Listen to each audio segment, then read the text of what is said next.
ہے حقیقت یا میری چشم غلط بین کا فساد؟ یہ زمیں، یہ دشت، یہ کوہسار چراغ کبود، کون کہتا ہے نہیں ہے، کوئی کہتا ہے کہ ہے، کیا خبر ہے یا نہیں ہے تیری دنیا کا وجود؟ مرزا بیدل نے کسی خوبی سے کولی یہ گرا، اہل حکمت پر بہت مشکل رہی جس کی کشود۔ دل اگرمی دشت وسط میں نشابود چمن، رنگ میں بیروئے نشت از بس کمی نہ تنگ بود۔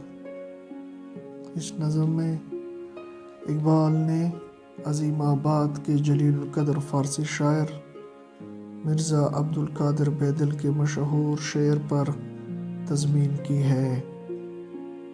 سوال یہ ہے کہ یہ کائنات، زمین، صحرا، پہاڑ، آسمان حقیقی ہیں یا محض فریب نظر ہے؟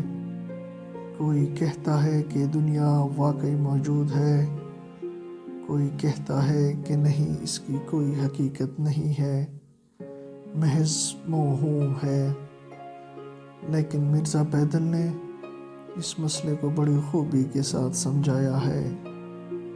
چنانچہ وہ کہتے ہیں کہ مومن کا قلب اگر اس قدر وسیع ہوتا کہ اللہ تعالیٰ کی تمام تجلیات کو اپنے اندر لے سکتا تو کائنات کا وجود ہی نہیں ہوتا، لیکن چونکہ مینا تنگ تھی اس لیے رنگ میں و تجلیات انوار الہی قلب مومن سے باہر جلوہ گر ہو گیا، یعنی کائنات موجود ہو گئی۔